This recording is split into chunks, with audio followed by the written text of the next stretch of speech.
আরিশের শরীরের মাঝে এক অস্বস্তি হচ্ছে। জ্বরের ওষুধও খায়নি।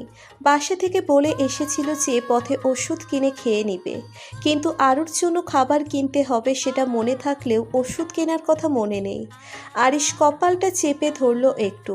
চোখ মুখ আঁধার হয়ে আসছে, তবুও নিজেকে সামলানোর চেষ্টা করে পড়ল। গানটা বন্ধ করো। আরু মুখ ভাঙচি দিয়ে পড়ল। কি সুন্দর হচ্ছিল, আর আপনার জন্য শুনতেই পারলাম না।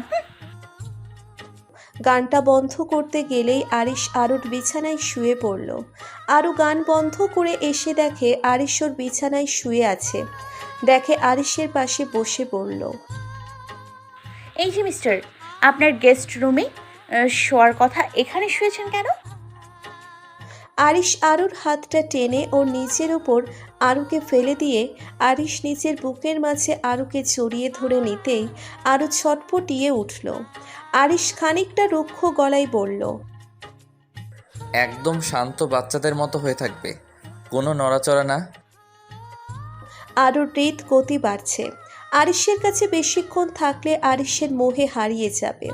তাই দ্রুত আরিশের বাহুডোর থেকে মুক্ত হওয়ার জন্য আগের তুলনায় আরও বেশি ছটফটিয়ে উঠলে আরিশ আরুকে নিচে ফেলে আরুর দিকে নিচু হয়ে ঝুঁকে লাল লাল চোখে রাগী দৃষ্টিতে তাকিয়ে বলল, আমার ভালোবাসাটাকে কি বড্ড প্যারা লাগে?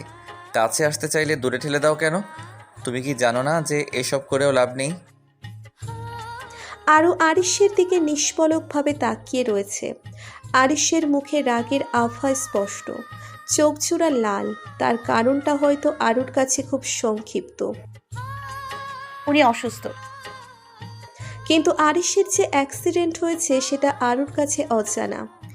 আরিশ আরুর দিকে খানিকটা ঝুঁকে গেল। আরুর ঠোঁট জোড়া কাঁপছে। এদিকে আরিশের জ্বরের ঘোরের গরম নিঃশ্বাস আরুর মুখে ছেয়ে যাচ্ছে, যাতে আরুর মাঝে নার্ভাসনেসটা বাড়ছে। এমনটা আজ নতুন নয় যে আরিশ ওর এত কাছে আসেনি। এসেছে, তবে কখনো গভীরভাবে আরুকে স্পর্শ করে দেখেনি। তবে আজ কি? কথাটা ভেবে আরও হাত দিয়ে বিছানার চাদর খামচি মেরে ধরল। আরিশকে চাইলেও ধাক্কা দিতে পারবে না। সুস্থ থাকলে না হয় ধাক্কা মেরে সরিয়ে দিত, কিন্তু আরিশ অসুস্থ। আরও অসুস্থ হলে আরিশ পুরো বাড়ি মাথায় করে রাখে। এমন কোনো রাত নেই যখন আরও অসুস্থ হয়েছে আর আরিশ সারা রাত ওর পাশে থাকেনি। আরিশ আরুর ঠোঁটের কাছে এগিয়ে গিয়ে হঠাৎ করে আরুর ওপর যেন এক প্রকার নেতিয়ে পড়ল। হঠাৎ করে এমন হওয়াতে আরুর প্রাণ চাই চাই অবস্থা। আরিশের সমস্ত দেহের ভার ওর ওপর। আরিশের শরীরের তাপমাত্রা ওর শরীরে এসে মিশছে। আরুর নিঃশ্বাস আটকে আসছে। আরও ওঠার চেষ্টা করলো অনেক, পারছে না।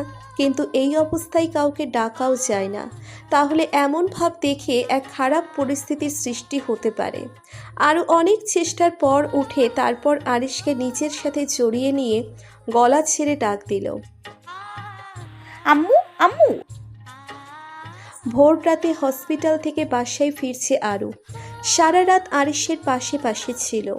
আরিশকে ছেড়ে বাসায় ফিরতে চায়নি, কিন্তু ওই যে ও আগে থেকেই নিচের পায়ে কোড়াল মেরে রেখেছে যে ও অসুস্থ, তাই বাধ্য হয়ে পারে আসতে হয়েছে। বাসায় এসেই ধপ করে বিছানার ওপর শুয়ে পড়ল আরু। চোখ বন্ধ করতেই মনে পড়ল কিছুক্ষণ আগে আরিশ ওর উপর নেতিয়েছিল। কথাটা ভেবে আবার উঠে গেল, ঘড়ির দিকে তাকালো। তারপর দেখলো ভোর 5:45 বাজে। সকালে আরিশকে দেখে তারপর ভার্সিটি যাবে, তাই আরিশের জন্য নিজের হাতে রান্না করে নিয়ে যাবে। তাই কিচেনে গেল হালকা কিছু খাবার রান্নার জন্য। রান্না শেষ হতে হতে প্রায় 7:30 বেজে গেল। আরও তাড়াতাড়ি করে গোসল সেরে নিল। হসপিটাল যাবে, তারপর ভার্সিটি। ঠিক 9টার দিকে বেরিয়ে গেল হসপিটালের উদ্দেশ্যে।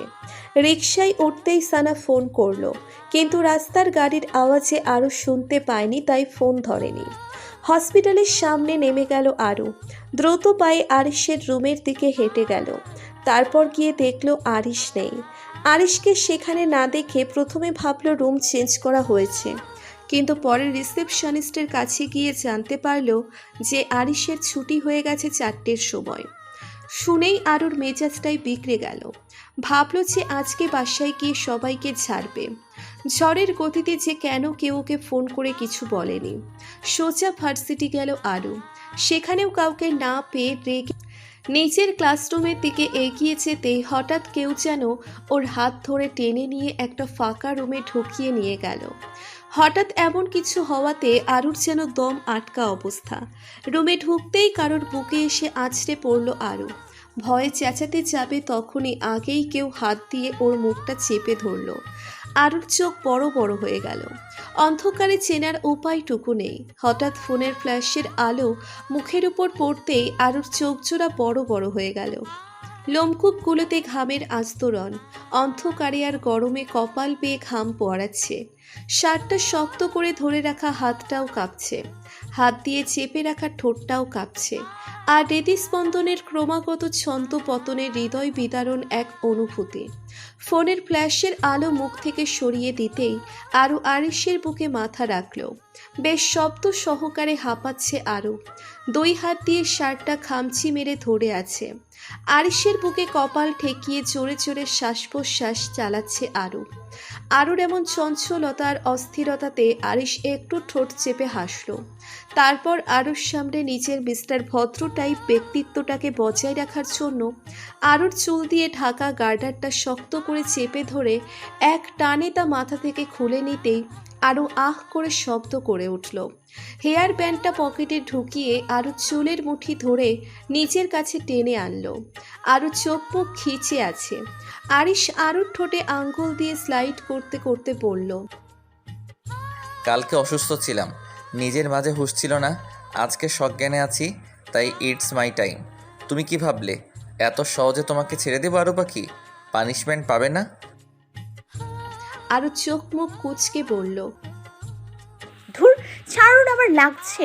আর আপনি আমার উপর রাগ দেখাচ্ছেন কোন সাহসে? হ্যাঁ, রাগ তো আমার দেখানোর কথা, কারণ আপনি এবং আপনার নিষ্ঠুর পরিবার মহলের কেউ আমাকে একটা খবর অবধি দেয়নি যে আপনি হসপিটাল থেকে চলে এসেছেন।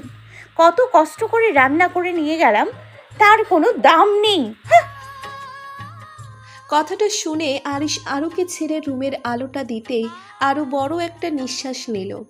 আরিশ একটা চেয়ার টেনে আরুর হাত ধরে টেনে ওর কোলে বসিয়ে বলল, পানিশমেন্ট পরে দেব, আগে তোমার এফর্টটাকে অ্যাপ্রিসিয়েট করি। কই, কি রান্না করেছো দেখি দাও, ক্ষুধা লাগছে, সকাল থেকে কিছু খাইনি।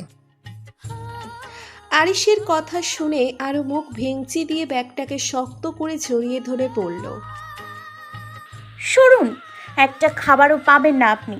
আপনার জন্য হসপিটাল থেকে আমাকে আবার হুদাই ফিরে আসতে হয়েছে, তাই একটা খাবারও আপনি পাবেন না। আরিশ এবার মুচকি হেসে বলল, চলো তাহলে তোমাকে একটা কিস করি।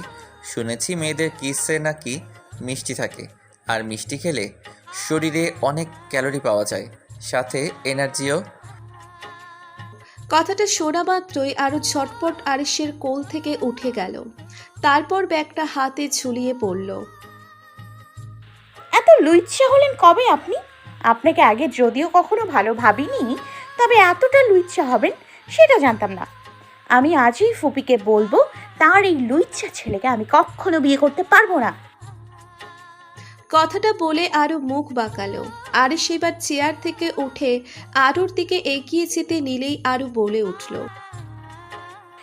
এভাবে এগোচ্ছেন কেন? হ্যাঁ, আপনি কি ভাবেন আমি ভয় পাচ্ছি? এবার আরুর কথাতে সামান্য কিন্তুর ছাপ এলো। বেশ তুতলিয়ে পড়ল, ওভাবে তাকালে আর কাছে আসলেও আমি ভয় পাই না। এসব রোমিওগিরি আমার কাছে দেখাতে আসবেন না একদম। কথা বলার এক পর্যায়ে আরুর দেওয়ালটা পিছে ঠেকে যেতে নিলেই আরিশ হাত ধরে কাছে টেনে এনে ওর শরীরের সাথে মিশিয়ে নিল। আরিশ চোয়াল ধরে বলল, এতকাল ধরে নিরামিষ হয়ে আছি আমি, শুধু একটু আমিষের অপেক্ষাতে। আমি তো নিয়েই ছাড়বো, বহু অপেক্ষা করেছি।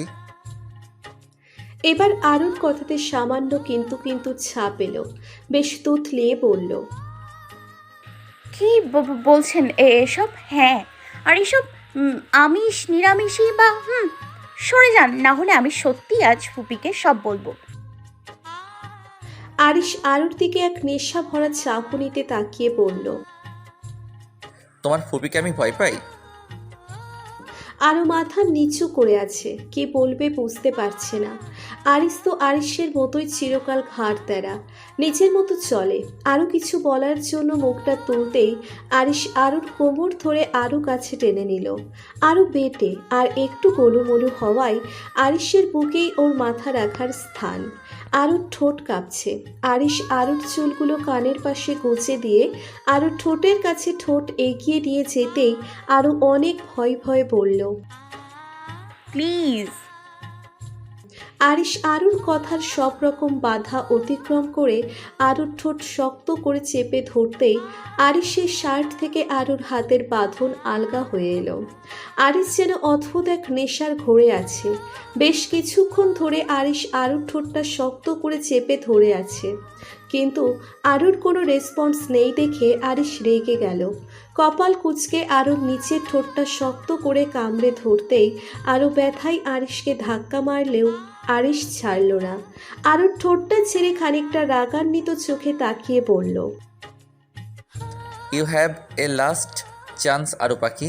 এবার যদি রেসপন্স না করেছো তো আজকে সোজা বিয়ে করে একেবারে বাসর ঘরে ঢুকে যাব বলে রাখলাম, তখন আরও বেশি কিছু হবে।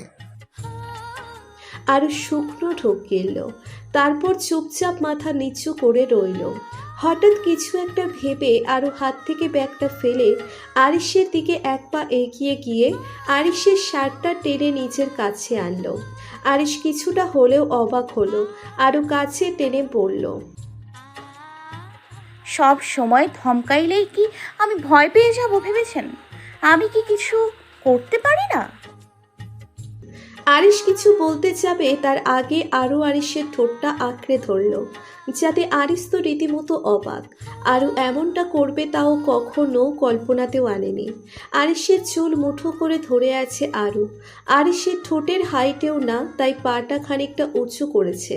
তা বুঝে আরিশ আরুর কোমর ধরে খানিকটা উঁচু করে ধরল। কিছুক্ষণ পর আরও আরিশকে ছেড়ে আরিশকে খানিকটা ধাক্কা মেরে ঠোঁটটা মুছে চোখ টিপ মেরে পড়ল। ভাবুন যে আপনার এই ভার্সিটির কোনো জুনিয়র আপনার নাকের ডগা দিয়ে আপনাকেই র্যাগিং করে চলে গেছে, মিস্টার অভদ্র। সো আমি জিতে গেলাম আর আপনি হেরে গেলেন। বাই দ্য ওয়ে, আপনার লিপসে সুগার আছে কিনা জানি না, তবে আপনার ঠোঁটে নিম পাতা ঘষা আছে। কথাটা বলে আরও চলে যেতে নিলেই আরিশ বলে উঠল। আমার চালে আমাকে কিস্তিমাত। ওয়েল, মাঝে মাঝে হেরে গিয়ে যদি এত সুন্দর সান্ত্বনা পুরস্কার পাওয়া যায় তো আমি হাজারবার হারতে রাজি আছি, মিসেস আবরার আরশি খান। কথাটা বলে আরুর দিকে চোখ টিপ মারতে আরও রেগে গেল। তারপর ছটপট করে আরিশের কাছে গিয়ে আরিশের হাতে খাবার ব্যাগটা দিয়ে বলল। আপনি ভাঙবেন তবু মচকাবেন না। আরিশ হাসল। আরও ব্যাগটা দিয়ে রেগে চলে গেল প্রিন্সিপালের সাথে। করিডোরে দাঁড়িয়ে কথা বলছে আরিশ। হঠাৎ খেয়াল করলো আরও হনহন করে বেরিয়ে যাচ্ছে। হাত ঘড়িটার দিকে তাকালো আরিশ। 12:10 বাজে। তার মানে আরুর সবে একটা ক্লাস হয়েছে, আর বাকি ক্লাস না করেই বেরিয়ে যাচ্ছে। ওর ভাবনার ব্যাঘাত ঘটিয়ে স্যার বলল। Well, Arish, now I have to go. If you have any problem about this topic, you can tell me. Arish মুচকি হেসে বলল। Okay sir, thank you. কথাটা বলে আরিশ চলে এলো। আরিশ ভার্সিটিতে থাকাকালীন পুরো সময়টুকু আরুকে নিজের মতো করে থাকতে দেয়, কিন্তু যখন খুব বাজে সময় যায় তখন ভার্সিটিতে থাকতেও আরুকে কিছুক্ষণ সময়ের জন্য বিরক্ত করে। আরিশ নিজের রুমের দিকে গেল। ওর রুম 4th ফ্লোর আর আরুর 3য় ফ্লোর। তাই ভাবলো যাওয়ার সময় আরুর ক্লাসে গিয়ে ওর ফ্রেন্ডদেরকে জিজ্ঞেস করবে যে আরু চলে গেল কেন। আরিশ রুমে ঢুকতেই সবাই বেশ ওর দিকে তাকাতাকি করতে লাগলো, কারণ আপনার আরিশ খানকে কম বেশি সবাই চেনে তার মেধার জন্য।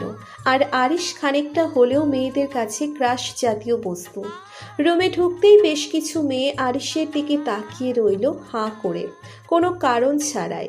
তাদের কাছে এভাবে তাকানোর কোনো নির্দিষ্ট কারণ নেই, জিজ্ঞেস করলেই বলে,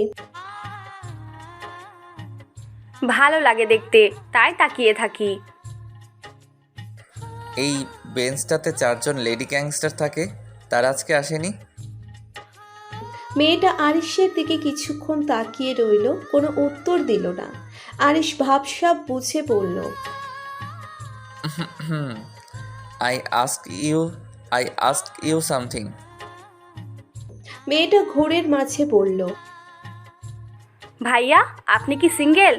না মানে আমিও সিঙ্গেল, যদি বলতেন তাহলে আপনার সাথেই মিঙ্গেল হতাম আর কি।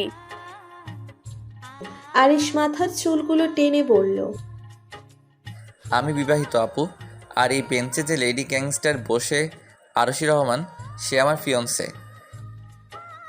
মেয়েটার ঘোর কাটল, তারপর খানিকটা লজ্জা সুরে বলল, সরি ভাইয়া, বুঝতে পারিনি।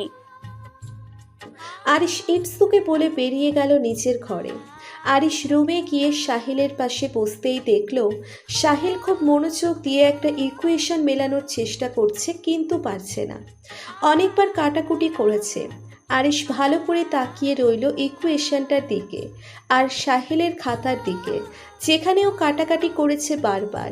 প্রথমবার চেষ্টায় শুরুর 2টা লাইন ঠিক, বাকিটা ভুল। দ্বিতীয়বার চেষ্টায় প্রথম 4টে লাইন ঠিক, পরেরগুলো ভুল। তৃতীয়বারের চেষ্টায় প্রথম 9টা লাইন ঠিক, বাকিটা ভুল। এখন চতুর্থবারের মতো চেষ্টা করছে, প্রথম থেকে ঠিকঠাক, কিন্তু শেষের লাইনটা এসে ভুল করতে নিলেই আরিশর কাছ থেকে পেনটা কেড়ে নিয়ে বলল, কি সমস্যা হয়েছে বলো? সাহিল অবাক হয়ে তাকিয়ে বলল, মানে? আরিশ এবার শেষের লাইনটা ঠিক করে বলল, আন্টি আবার অসুস্থ হয়ে পড়েছেন তাই না? সাহিল একটু হাসি ফুটিয়ে বলল, না তেমন কিছু না, সামান্য। আরিশ সাহিলের দিকে খাতাটা এগিয়ে দিয়ে বলল, দেখো তো এবার ঠিক আছে কি? সাহিল মুচকি হেসে বলল, তুই করেছিস যখন, নিঃসন্দেহে ঠিক হবে। আরিশ সাহিলের কাঁধে হাত রেখে বলল, আমার বলার কথাগুলো যদি তোর এতই ঠিক মনে হয়, তাহলে আন্টিকে এখনও ধানমন্ডি আনিসনি কেন? আমি তো অনেক আগেই বলেছিলাম আন্টিকে ধানমন্ডি আনার কথা, এনে তোদের সাথে রাখার কথা। সাহিল মুচকি হেসে বলল, আচ্ছা আনবো। আরিশ ঘড়ির সময় দেখে বলল, ইউ হ্যাভ অনলি 24 আওয়ার। এর মাঝে আন্টির বাক্স পেটরা আমি ধানমন্ডিতে আমার ফ্ল্যাটে যেন দেখতে পাই। আমি কালকে আন্টির সাথে ওখানেই মিট করব। এখন আসি, আরু পাখির সাথে দেখা করব। মেয়েটা হুট করে বাসায় চলে গেছে। সাহিল কিন্তু করে বললেই আরিশ বলল, নো মোর ওয়ার্ডস। আরিশ বাসায় চলে গেল। এই ছেলেকে তুই চিনিস আরো? সত্যি করে বল। আরুর মা বলল। খানিকটা চোখ রাঙিয়ে কথাগুলো বলল আরুর মা আফসানা বেগম। আরু কাঁদো কাঁদো চোখে বিড়বিড় করে ওর ফুপির দিকে তাকিয়ে বলল, ও ফুপি, তোমার ভাইয়ের বউকে বোঝাও, দেখো সে আমার কথা বিশ্বাসই করছে না। আরু কেঁদে দেবে এমন অবস্থা। আরুকে নিজের কাছে টেনে খানিকটা ধমকের সুরে বললেন অনিকা খান, এই আফসানা, হচ্ছে কি? মেয়েটা বলছে তো যে ছেলেটাকে ও জানে না, তারপরও ওকে জোর করছিস কেন? আর ওই ছেলেই বা যদি এখন বিয়ের প্রস্তাব নিয়ে আসে, তাহলে ওর কি করার? আফসানা বেগম রেগে বললেন, ও যদি ছেলেটাকে না চেনে তাহলে ছেলেটা বাড়িতে বিয়ের প্রস্তাব দেওয়ার সাহস কি করে পায়?